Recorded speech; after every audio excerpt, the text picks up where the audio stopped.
Здравейте! Днеска ще ви приготвя кекс със сладко от вишни и орехи. Необходимите продукти са 5 яйца, 1 чайна чаша кафява захар, 2/3 чайни чаши олио, половин кофичка кисело мляко, содата е половин чайна лъжичка, 1 бакувър, 1 ванилия, 2 чайни чаши брашно, 100 грама сладко от вишни, 50 грама орехи и 3 супени лъжици пудра захар за поръсване отгоре на кекса. Така, първо ще започнем с яйцата. Трябва да отделиме жълтъка от белтъкът.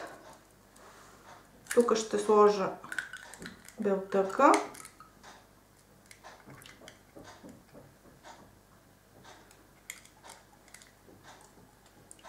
Който ще се разбие отделно.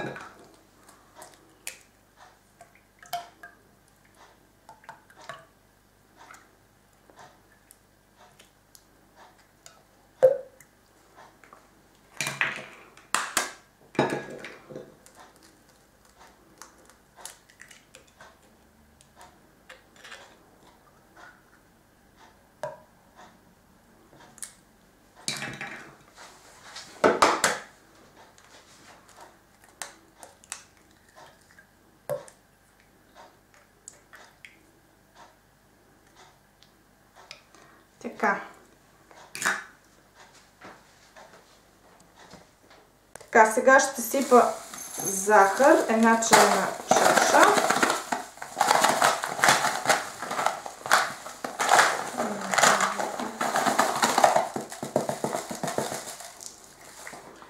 И ще я прибавя. След това ще разбъркам.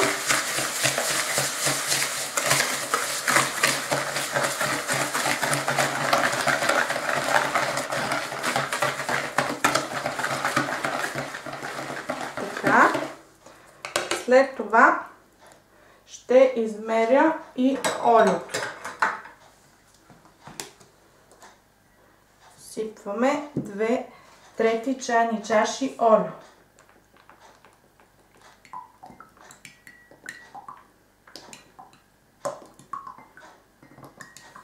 Така.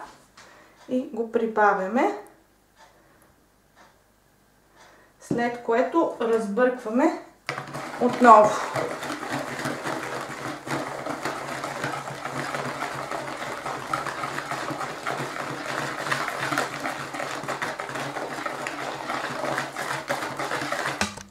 Така, сега ще сложа половин кофичка от киселото мляко.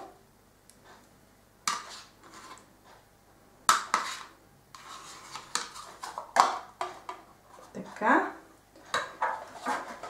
И ще добавя половин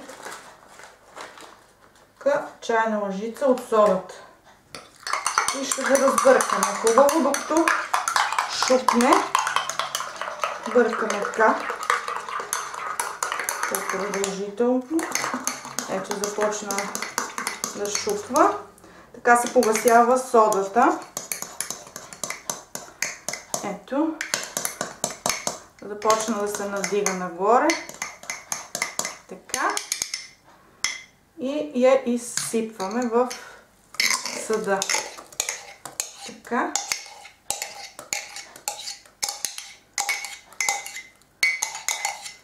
Така.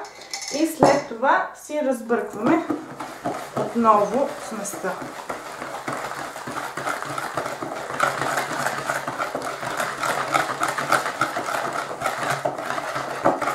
Бъркаме в едната посока само.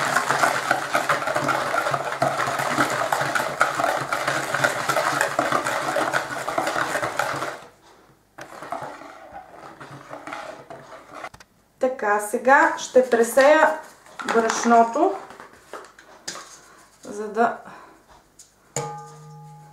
стане по-добре и по-пухкав кекса.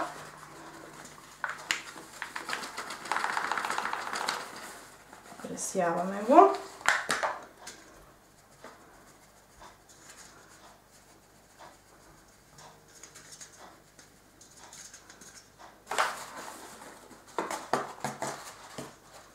Така.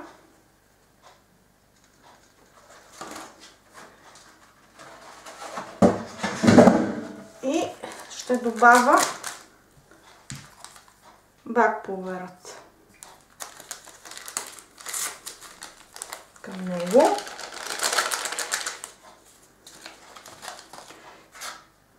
И така ще го объркам.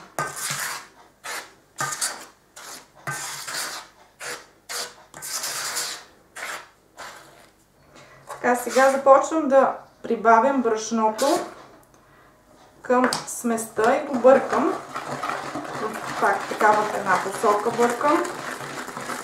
И на части го прибавям.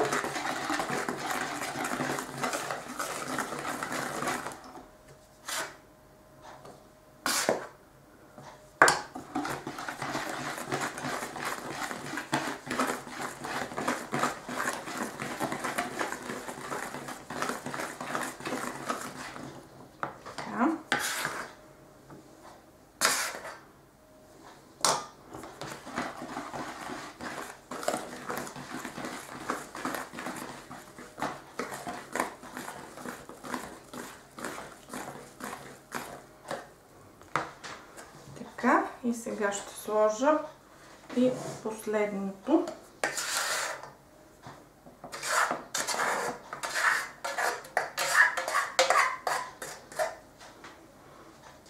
Така. И го разбъркваме лекичко.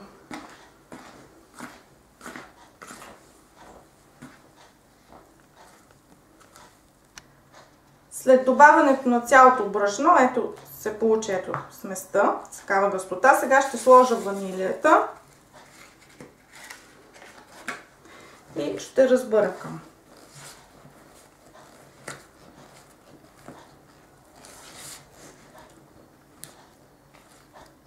Сега ще разбия белтъците, но ще им прибавя мъничко сол.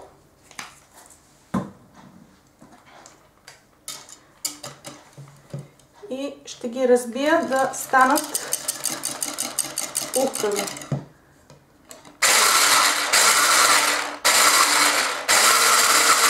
Така, разбих белтъка, може да го видите как хубаво е станал, дори не пада.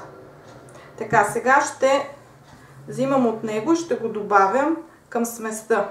По-малко добавяме и бъркаме.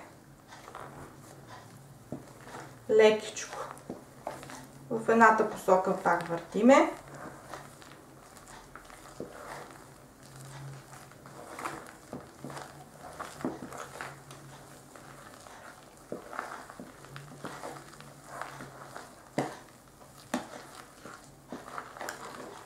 Така.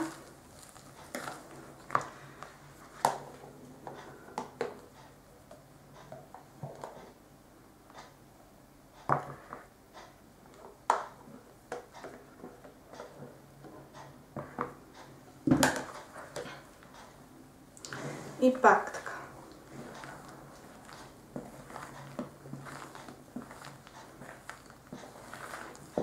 Докато поеме сместа целият белтък.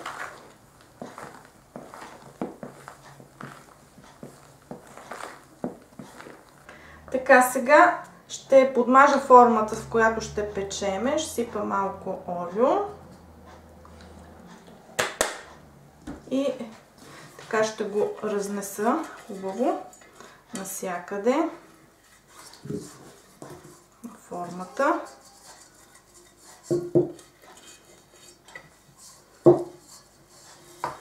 Така.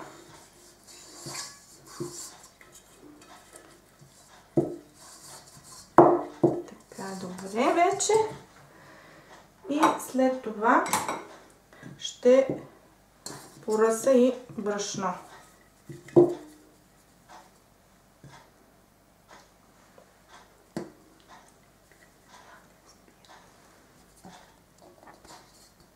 Сега ще започваме да изливаме от сместа във формата. Ще сложа половината горе-долу.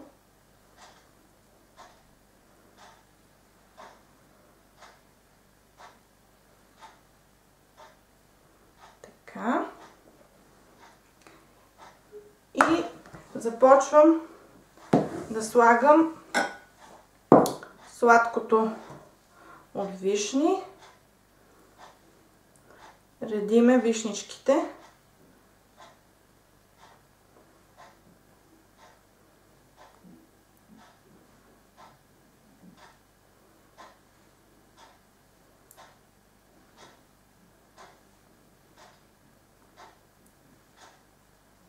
В кръгче.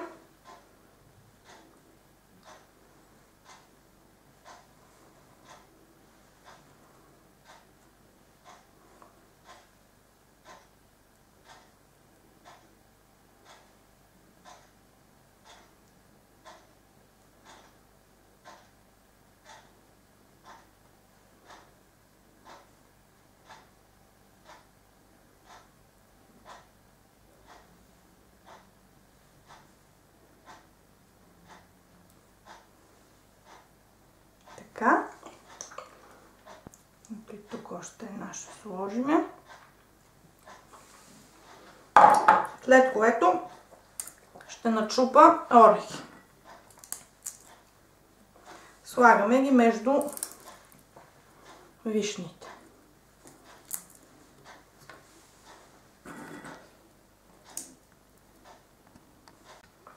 Така. Ето, сега ще излея вече и другата смес отгоре.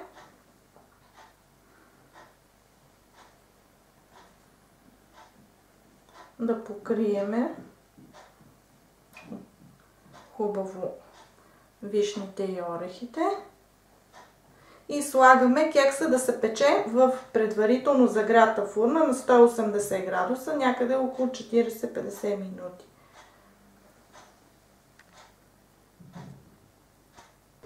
И ето го нашият кекс.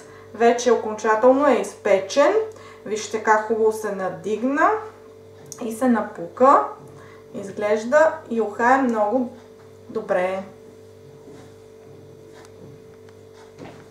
Извадих кекса от формата.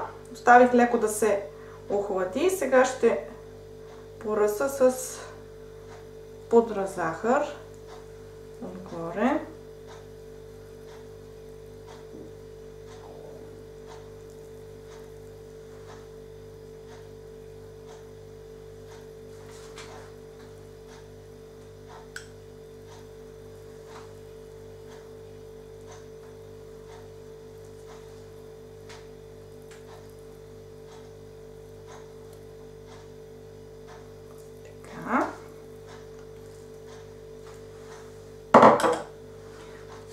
И сега ще отрежа да видим как е станало нашият кекс.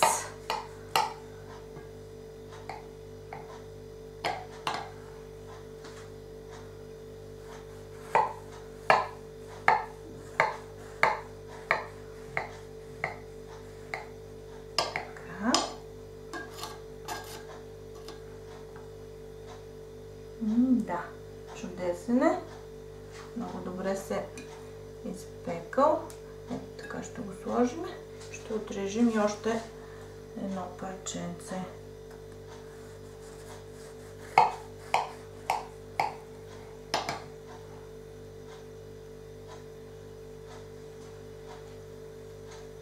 Ето така.